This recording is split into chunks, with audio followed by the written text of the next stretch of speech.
Bienvenue sur Écho de l'actu, notre nouveau rendez-vous pour être toujours tout près de l'information multiculturelle et pluridisciplinaire de nos différences plurielles. Notre soleil du jour est Télia Tacite Le Pasteur, championne de kickboxing, entrepreneur, multipotentielle, femme engagée et passionnée, maman XL. De ses humbles confidences sans filtre, elle mène notre conversation autour de ses parcours personnels autant que professionnels, de sa Guadeloupe natale jusqu'en Hexagone où elle vit et évolue depuis la fin de son adolescence. Télia, bonjour. Bonjour, Mika. Alors, Télia Tacite Le Pasteur, entrepreneur avec un RE, psychologue et championne de kickboxing, briser les chaînes du passé pour écrire sa propre histoire.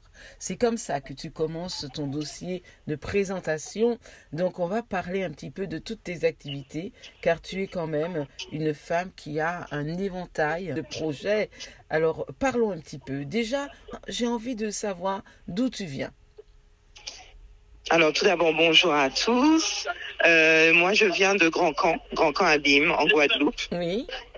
Où j'ai grandi. Je suis née, j'ai grandi jusqu'à l'âge de 18 ans. D'accord. Voilà. Et tu es championne donc de kickboxing. Est-ce que tu as commencé le kickboxing en Guadeloupe? Alors, je n'ai pas commencé par le kickboxing, j'ai commencé par la boxe thaï en Guadeloupe, effectivement. D'accord. En Guadeloupe, j'ai commencé à l'âge de 14 ans, la boxe thaï. Oui. Voilà. D'accord. Boxe thaï, et tu as commencé les championnats et tout en Guadeloupe aussi? Non, pas du tout, parce que si tu te rappelles bien, à l'époque, il n'y avait pas autant de moyens que maintenant d'un point de vue sportif. Bien sûr. Si tu veux, à part des sports comme l'athlétisme, qui avait déjà une certaine renommée avec les marques José Pérec, des noms bien connus, Diagana, à l'époque, tu avais l'athlétisme, le football. Oui. La boxe ne faisait pas partie du tout des sports qui, on va dire, étaient privilégiés en Guadeloupe à l'époque. Donc, il n'y avait pas de moyens mis pour ce sport. Et alors, encore pire, le sport féminin, la boxe féminine. J'étais la seule femme à faire de la boxe à l'époque. Alors, de temps en temps, certaines filles venaient, mais pour dire d'une façon aussi assidue et aussi acharnée que je le faisais, j'étais quasiment la seule. D'accord. Donc, les championnats, tu les as pas commencés en Guadeloupe. Tu es arrivée en Hexagone. Pour tes études, tu es venue en Hexagone? Alors, à vrai dire, je suis venue en Hexagone sur l'Hexagone d'une façon forcée, on va dire entre guillemets, sur les recommandations d'un juge d'enfant qui ne voulait pas que je reste en Guadeloupe. Donc voilà, c'est pour te dire un petit peu à l'époque, dans quoi j'étais un peu, dans quoi je baignais un peu. Parce que tu es une enfant qui est pupille de la nation, comme on dit? Pas du tout. Excuse-moi, je suis un peu indiscrète. J'étais une jeune rebelle, mais rebellée par son histoire. D'accord. C'est ce qui fait qu'aujourd'hui, est-ce que c'est, je vais répéter ma question plutôt, est-ce que c'est ce qui fait qu'aujourd'hui, tu as cet engagement parce que tu es psychologue, clinicienne? Oui. Aussi. Donc ça veut dire que tu es peut-être une enfant rebelle et tout ça, mais tu es rentrée dans un certain chemin à vouloir créer des choses pour aider les autres. Alors je vais te dire quelque chose que je répète très souvent, à qui veut l'entendre, ça peut choquer, mais pour moi, avec mon recul, et on va dire ma maturité et mon expérience, un psychologue clinicien est d'abord un grand malade qui a cherché à se soigner. Ah oui. Si tu es devenu psychologue clinicien sans avoir ni maman ni papa qui est dans la branche, ni personne, tati, tonton, enfin personne de ton entourage environnemental qui était dans la branche, et donc tu as suivi, on va dire, par délégation. Comme ça, tu as décidé de devenir psychologue clinicien, même si ce n'est pas conscient, mais inconsciemment, pour moi, un psychologue clinicien est dû au parcours.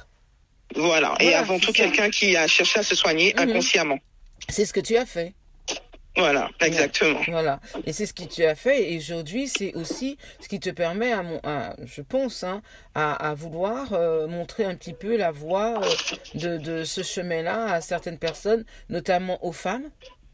Exactement, aux femmes, aux enfants, aux hommes aussi. Oui, Moi, oui. je suis très, voilà. Oui. Quand je dis Les aux événements femmes, je les fais, mais quand c'est par exemple le mois de la femme, le mois de oui, mars, voilà. voilà. Je parle des femmes parce que justement, tu as eu dernièrement, Oui, déjà tu as une entreprise qui s'appelle Cléopâtre oui. Drive Prestige. Drive Prestige. Voilà. Donc Cléopâtre, c'est quand même les femmes, hein.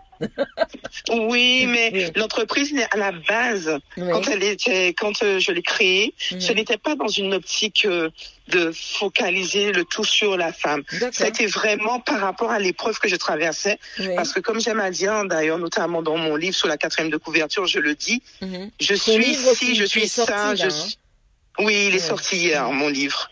Donc du coup, au nom du Père, donc qui est sorti hier. Et je dis dedans, je suis ci, je suis ça, je suis ci, je suis ça, mais ne vous leurrez pas. Chacune de mes couronnes n'est que l'acceptation d'une épreuve supplémentaire. D'accord. Donc l'entreprise Cléopâtre Drive est née d'une épreuve. On aura l'occasion. C'est pour ça. On aura l'occasion de revenir sur ton ouvrage dans un autre podcast qui s'appelle Toutes des couleurs, bientôt. Et là, on va se focaliser sur tout cet éventail aussi que tu as encore en premier d'ailleurs, hein, parce que tu es devenu... alors, tu es arrivé en France, tu as 18 ans quand même. Oui, presque 18 ans. Presque j'ai 18 ans, oui, c'est l'année de mes 18 ans. Oui, c'est l'année de tes 18 ans, c'est pour ça que tu n'as pas encore 18 ans, c'est pour ça qu'un juge peut décider un petit peu pour toi. C'est ça. Hein, voilà. Tu es à la limite d'avoir les 18 ans, mais le juge décide tout de même pour toi. Oui, voilà. C'est ça. Et donc, tu te retrouves ici, et là, est-ce que tu te mets tout de suite dans le sport ? Alors, oui, je me mets tout de suite dans le sport, mais je me mets aussi tout de suite dans tous mes travers de la Guadeloupe aussi, hein. D'accord, c'est-à-dire parce que les travers, il suffit pas de voyager pour qu'ils te laissent. Hein. D'accord. Alors, quand tu parles de travers, c'est quoi Quand tu parles de travers, c'est dans tout ce que je baignais, dans tout le côté un peu illégal, un peu, voilà. Ok. Un peu de petit banditisme de l'époque. Bah, c'est bien aussi qu'on le dise, puisque quand on voit la femme que tu es devenue, on a envie de dire, vous voyez que tout le monde, quand on dit la phrase qui dit il suffit de vouloir et pouvoir, c'est presque ça. Hein, on est d'accord ou pas? Oui, on est d'accord. C'est presque ça. On est d'accord. Parce que tu as quel âge? J'ai eu 43 ans. 43 ans. Tu es venu ici à l'âge de 18 ans, pratiquement 18 ans. On fait le calcul. Oui, 43 ans. Voilà, on fait le calcul. Aujourd'hui, tu es une femme, une dame qui a 5 enfants. Oui. Voilà. Qui a combien d'entreprises? Alors, j'ai une entreprise j'ai une entreprise de conductrice privée. Oui. Si tu appelles ça entreprise, je suis psychologue clinicienne psychothérapeute. Bien sûr, puisque tu es indépendante. Voilà, exactement. Mais de chaque entreprise découle des actions, des manifestations et d'autres entreprises derrière. Je ne sais pas si tu comprends. Bien sûr, c'est-à-dire que tu es entrepreneuse. Voilà, c'est-à-dire qu'avec mes entreprises, je m'arrête pas, par exemple, au service à la personne avec mon entreprise de conductrice, par exemple. Avec mon entreprise de conductrice privée, je fais également j'ai créé également ce qu'on appelle les traversées thérapeutiques. C'est pour ça c'est ça. J'aimerais bien que tu reviennes sur ce sujet. Sur les traversées thérapeutiques? Oui. Alors, c'est un concept que j'ai inventé, que j'ai innové, où j'associe ma casquette de psychologue clinicienne et ma casquette justement de conductrice privée. Oui. Donc il s'agit de se servir d'un trajet, d'un déplacement que tu ferais de toutes les manières, soit boulot, maison. Oui. Et de pouvoir déposer ce que tu as déposé avec le psychologue et descendre du véhicule de façon plus légère. D'accord, je comprends. Alors, admettons, on est toujours chargé, hein. C'est vrai que mentalement, notamment si on prend un chauffeur, comme on dit, un VTC, pour aller ne serait-ce qu'à la gare, on est chargé mentalement parce qu'on a peur de rater son train, de rater son RER, n'importe quoi. Et là, donc, tu as des personnes qui sont là et ce sont des personnes que tu as formées? Non, pas du tout. Non. C'est psychologue. Là, pour l'instant, nous sommes qu'à deux à pouvoir faire ça, puisque si nous sommes qu'à deux à être vraiment psychologue. Je ne tiens pas à mettre, parce que le psychique humain, c'est très complexe et il faut pas faire n'importe quoi. Donc, c'est ce que je déplore aujourd'hui, c'est que tout le monde se dit psychologue sans avoir réellement suivi la formation et tout ce qu'il faut pour. Et ça peut s'avérer être très dangereux. Bien sûr. Donc, bien sûr. parce qu'on peut pas faire n'importe quoi avec l'humain, avec l'être humain, avec le psychique humain. Et donc, il faut avoir quand même une maîtrise de tout ça. Oui, il y a aussi, donc, dans cette partie professionnelle, là, avec Cléopâtre, il y a le fait que vous amenez des enfants aussi, il me semble. Oui, c'est ça. Nous faisons le transport des enfants. Alors, ça peut être un transport simple, hein, école, maison, mais des transports un peu plus de l'ordre de l'accompagnement, récupérer à l'école, amener chez le spécialiste, l'orthophoniste, patienter avec l'enfant et ensuite le déposer chez sa mère ou chez la nounou comme est convenu dans le contrat. D'accord. Donc, c'est-à-dire que là, les gens, vous nous mandatent pour ça. Voilà. Oui, c'est ça. Et après, vous mandatent donc en vrai accompagnement de l'enfant. Et comment tu arrives à encadrer entre Cléopâtre Drive Prestige? Tu as un cabinet de thérapeute ou pas? Alors non, je n'ai pas encore de cabinet, mais pour l'instant, c'est un choix. Oui, ok. C'est un choix. J'ai une façon très, on va dire, moderne d'appréhender la psychologie. Comme j'ai une façon très moderne, tu vois, d'appréhender le transport aussi privé, puisque, par exemple, lors de mes transports privés, tu as le petit déjeuner, tu as le plateau petit déjeuner, plateau en cas, la journée, le soir, champagne sur la demande. En fait, le fait que je fasse beaucoup de voyages, surtout dans les endroits anglophones, ça fait que j'ai, on va dire, une vision un peu plus élargie. Ce que je reproche un peu à la vision française, c'est d'être un peu limité sur certains points. Et donc, ça nous empêche de nous projeter vraiment dans la création. Et donc, du coup, comment à la base, cette idée t'est venue quand même, de la traversée thérapeutique? De la traversée thérapeutique? Oui, comment elle est née? Mais je me suis dit, en fin de compte, tu sais, beaucoup de gens ont des souffrances, ont des maux, tu vois. Et je me suis dit, beaucoup de gens également ne supportent pas. C'est pour ça que je t'ai dit que j'ai une façon très visionnaire de voir l'entretien thérapeutique. Beaucoup de gens ne supportent pas le face-à-face. D'accord. Le cabinet, c'est pour ça que dans un cabinet, tu verras souvent, il y a un canapé. C'est pour les gens et puis aussi par rapport à comment la psychanalyse, la psychologie clinique est née. C'était avec la freudienne à l'époque de Freud, donc avec le canapé. D'accord. Il y a des gens qui ne supportent pas le regard de l'autre et qui ne te diront pas forcément, s'ils sentent ton regard sur eux, ne te diront pas forcément tout ce qu'ils ont vraiment au fond d'eux. Pourquoi? Par honte, par peur, enfin par tous les petits schémas infantiles qu'on connaît, qui font réapparition lors de la séance thérapeutique. Et qui peuvent empêcher aussi, que certains éléments fassent surface et puissent être traités.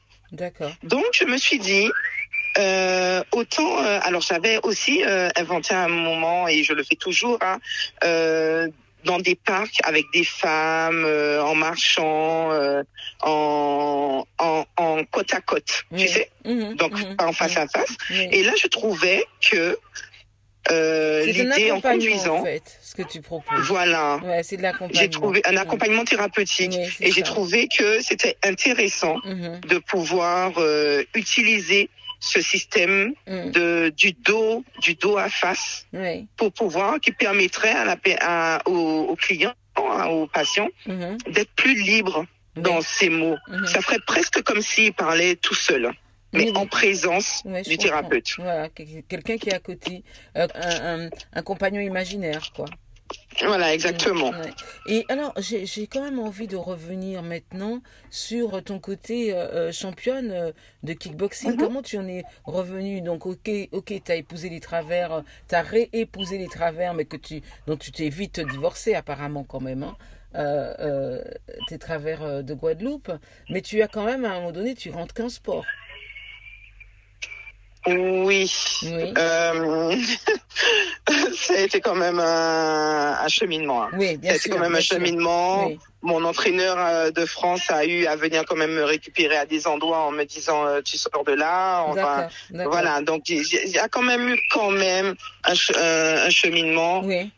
Je vais pas, tu sais, te dire comme ça que ça a disparu avec une baguette magique. Ce serait pas vrai. Et ce serait leurrer aussi ceux qui sont dans ces situations justement. Je veux leur faire comprendre que, écoute, ça prend le temps que ça prend, mais tu y arriveras, tu t'en sortiras. Et il suffit de le vouloir et surtout de faire le choix.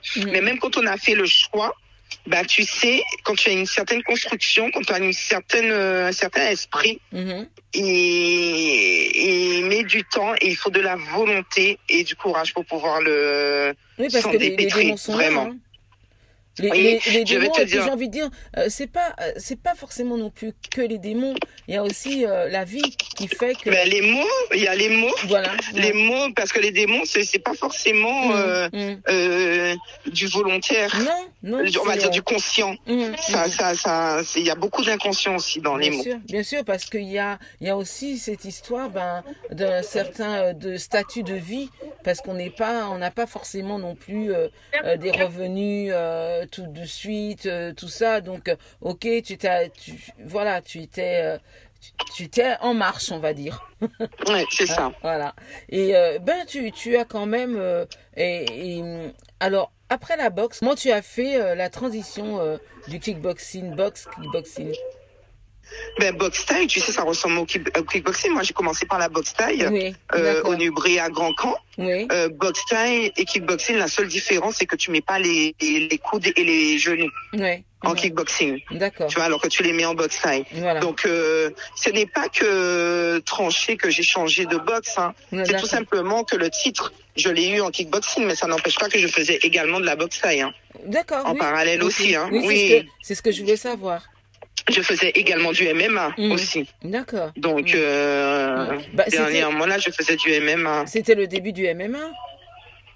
Alors, j'ai fait du MMA, là, en tant qu'adulte, hein, je te parle. Parce que j'ai trouvé que c'était très logique, à partir du moment où tu as touché à plusieurs boxes, à plusieurs sports de combat, j'ai trouvé que c'était une logique, surtout quand tu prends de la maturité dans ça, dans ta pratique de sport, de boxe, mais j'ai trouvé que c'était une logique de pouvoir faire un sport qui englobe tous les sports de combat, toutes les boxes possibles.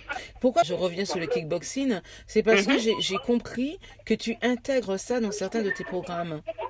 Oui, exactement.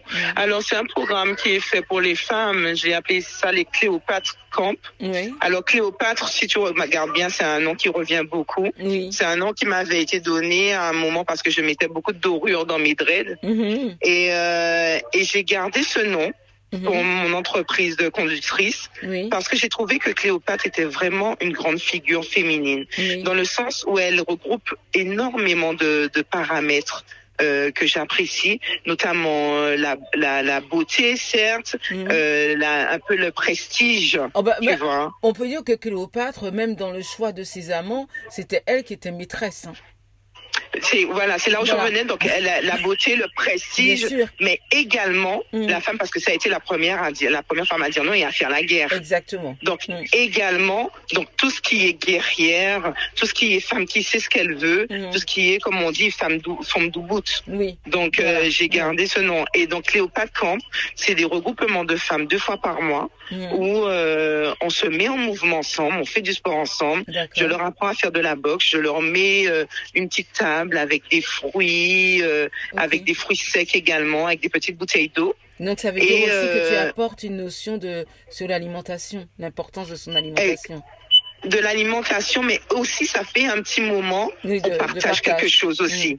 Tu vois. Et c'est vraiment parce que c'est des femmes qui, comme je leur dis, ont le courage de sortir de leur quotidien, ont le courage de délaisser mari, enfant, profession, pour venir s'occuper d'elles, avoir ce moment pour elles seules, ce qui est très rare dans une vie de femme, de maman.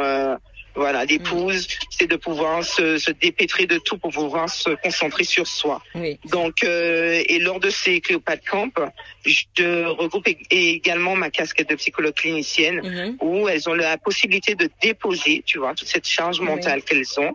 Et à la fin de ces séances, je fais des masseurs et des masseuses venir sur place, les masser. Donc des masseuses pour les femmes qui ne veulent pas se faire masser par des hommes. Alors, écoute, Télia, on va parler de quelque chose là. On reviendra lors de notre prochaine conversation sur, on va dire quand même que tu as eu des prix, que tu es quand même primée. Tu es aussi Miss. Première dauphine de Miss Maman Île-de-France. Première dauphine. Miss Maman. Oui, de Miss Maman Île-de-France. D'accord. Je vois même pas pourquoi. Et là, dernièrement, j'ai été. Qu'est-ce que tu as dit? J'ai dit, je ne vois même pas pourquoi tu n'es pas la Miss. Va savoir, je ne sais pas, mais tu sais, les élections de Miss, mais non, mais tu dis ça, mais ce jour-là, ça avait la fille qui se mêle de tout, élevé, ça avait beaucoup fait lever le public, justement. D'accord. Ça avait fait énormément. Mais tu sais, les élections de Miss, c'est très, on va dire, ce n'est pas forcément objectif, parce que le jury peut avoir sa petite tendance. Ah, c'est le jury qui votait, il n'y avait pas du tout de vote du public? Si, le vote du public était pour moi. Oui, le maximum de voix était pour moi, exactement. Mais c'est le jury, les personnes en présence du jury qui ont décidé autrement. D'accord. Donc moi, je n'y étais pas. Ils avaient leur raison, en tout cas. Mais j'ai envie de te dire que ce prix, même avant la soirée de l'élection, je portais déjà ma couronne. Donc, tu sais, moi, je suis Miss Maman chaque jour. Hein. Exactement. Donc, j'ai 5 enfants. Je suis Miss Maman chaque jour. Ben, quand on voit tout ce parcours, en plus, ce que tu es en train de nous donner en confession, gentiment, c'est bien parce que tu nous passes ces messages. Et on va parler de ton entrepreneuriat et tes projets. Et notamment, donc, on a parlé tout à l'heure de l'événement que tu as fait autour de Cléopâtre. Mais là, tu as un prochain événement et c'est pour ça que nous conversons aujourd'hui. Donc, j'ai envie que tu nous présentes cet événement et on va parler d'autre chose. On va parler aussi de la cagnotte. Je te laisse la parole. D'accord. Alors, le salon des entrepreneurs, à la base, c'était un salon des entrepreneurs afro-créole qui faisait suite au trophée que j'avais obtenu pour Cléopâtre Drive Prestige, donc il y a 2 ans, décerné par l'UNOM, et où l'UNOM avait attribué le trophée des entrepreneurs afro-créoles, innovation et société. D'accord. Suite à ce trophée, on va dire que les salons des entrepreneurs afro-créoles, c'est un bébé de couple, donc avec mon mari. Puisque je t'ai dit que maintenant je suis mariée au papa de mon dernier. D'accord. Et en fait, c'est un bébé de couple. Pourquoi? Parce qu'après ce trophée, mon mari m'a dit, mais tu vois, c'est bien parce que toi maintenant tu es mise en lumière, les médias s'intéressent à toi, on te titre. Mais on a plein de nos confrères qui restent encore dans l'ombre, qui font beaucoup de belles choses, mais qui restent encore dans l'ombre. Ce serait bien qu'il existe un événement où on puisse les mettre en lumière. D'accord. Alors j'ai écouté ce qu'il m'a dit, j'ai rien dit. Et au bout de 3 jours, je suis revenue, je lui ai dit, écoute, ce dont tu m'as parlé, ça va s'appeler le Salon des entrepreneurs. Ça se passera à tel endroit, ça coûtera tant, on va faire l'argent rentrer de cette façon. En fait, j'avais tout mis en action et sur pied. Toute sa pensée, je l'avais mise en lumière. On va faire un show en même temps, tel artiste, telle chose. Donc voilà comme ça qu'est né le Salon des entrepreneurs. Et petit à petit, le Salon des entrepreneurs prend en évolution, prend en maturité également, alors là, en création. Là, c'est la 3e édition. 3e édition, et c'est le dimanche 13 avril. Hein. C'est le dimanche 13 avril dans la ville de Colombes, au Tapis Rouge, dans la salle qui s'appelle le Tapis Rouge. D'accord, de 10h à 21h. Oui, c'est ça. Et on peut retrouver l'information où? Alors, toutes les informations qui me concernent, on les trouve sur Cléopâtre Drive Prestige, sur Instagram, sur Facebook, Cléopâtre Drive Prestige, sur LinkedIn, ou alors en me contactant directement au 06 50 51 94 53. D'accord, ok. Mais déjà, Cléopâtre, c'est très bien. D'aller dessus, c'est parfait. Et donc là, ce salon, donc il y a des intervenants, exactement, des stands, des entrepreneurs. Voilà. des stands qui vont par exemple, au dernier salon, on a regroupé plus d'une 50aine d'entrepreneurs à Clichy, dans la ville de Clichy-la-Garenne, et sur 2 étages, et où tu avais de tout. Vraiment, c'est vraiment une occasion de montrer tout le savoir-faire et le savoir-être. Au début, afro-créole, mais je vais te dire, à notre dernier salon, nous avions 3 métros qui avaient pris des stands. Donc maintenant, ça commence encore plus à se diversifier. Et point de vue origine, voilà, point de vue partage. Et ça, je trouve ça génial. Donc on a des entrepreneurs du continent africain, des entrepreneurs de l'afro-descendants, et maintenant également des entrepreneurs métro. Et ça va de la construction en bois, rénovation en bois, juste service à la personne, nettoyage industriel, masseur, t'as des masseurs sur place, coiffeurs, traiteurs. D'accord. Et voilà. Et on met un billet d'avion à gagner pour les Antilles avec notre partenaire Billet Discount. Et également, Cléopâtre Drive Prestige offre une chambre à thème avec jacuzzi à l'intérieur. Voilà, de quoi passer un week-end détente plus. En quelque part en France, c'est ça? Oui, en France, oui, à la campagne en général, aux environs du 77, par là. Et là, au niveau des entrepreneurs qui sont là avec leur stand, il y a de tout, hein. C'est pas seulement des femmes. Ah non, pas du tout. Hommes, femmes, non, parce que tu as vraiment un événement qui est lié à la femme au mois de mars. Voilà. Oui, ça c'est par rapport à la journée de la femme, le mois de mars, la journée des droits de la femme. Oui. Et puis tu as cet événement donc du 13 avril. Et là, j'aimerais maintenant que nous parlions de cette cagnotte. Oui. Alors la cagnotte. Donc du coup, c'est une cagnotte qui a été faite pour Cléopâtre Drive Prestige pour pouvoir créer l'application. Donc il faut savoir qu'on me demande plus de 10 000 et quelques euros pour faire l'application. C'est une application qui va permettre à Cléopâtre Drive donc de s'étendre dans toute la France, mais également d'aller aux Antilles, d'aller dans le monde. Martinique. Exactement, d'aller pour l'instant en Guadeloupe-Martinique et ensuite plus si affinité. D'accord. Et donc cette application va rayonner sur tout l'éventail que tu as. Oui, c'est ça. C'est exactement. Oui, d'accord. Bon, ok, ton livre est sorti aujourd'hui. Ce n'est pas un secret. Hier, il est sorti hier, oui. Je le récupère aujourd'hui. D'accord, il est sorti hier. Il est aux éditions d'Aigle Marron. Et tu nous parles de quoi dans ce livre? Alors, il s'appelle Au nom du Père. C'est un livre qui sert à dire à un ou une Télia dans mes moments down, écoute, quel que soit ce que tu fais ou ce que tu es aujourd'hui, ça ne prédestine en rien ce que tu seras et ce que tu feras demain. Donc, accroche-toi, crois en toi, accroche-toi à ce en quoi tu crois et avance sans jamais te retourner sur le passé. Eh bien, écoute, Télia, on va garder ça pour le mot de la fin. D'accord, c'est cool. D'accord. Et puis, on va rediscuter bientôt. D'accord. Et donc, nous donnons rendez-vous, on rappelle, pour le rendez-vous du 13 avril. Oui, donc le rendez-vous du 13 avril, ce sera le Salon des entrepreneurs sur la ville de Colombes, au tapis rouge. Donc, au tapis rouge de 10h à 21h. Et venez nombreux, il y aura énormément de cadeaux. En général, les gens sont... Et échanger. Exactement, beaucoup de partage, beaucoup de cadeaux. Nous offrons énormément de cadeaux également aux visiteurs. Et c'est vraiment un moment de partage, un moment je réserve à celui-là. Tu vois, chaque salon est différent. À celui-là, je réserve des petites surprises, des interactions avec des femmes coach mindset, boosteuses, pour pouvoir justement inculquer un peu insuffler toute cette dynamique que j'aime insuffler aux autres. Mais je te remercie. Voilà, merci. À bientôt. Merci à toi de m'avoir reçu. À bientôt. Merci de votre écoute et n'oubliez pas, afin de nous suivre, hashtag EKODELAKTU, Écho de l'actu. Et pour bien nous dire au revoir, je vous propose de continuer à entendre l'extrait du titre Aya Doudou de l'artiste Quincy à retrouver sur toutes les plateformes musicales.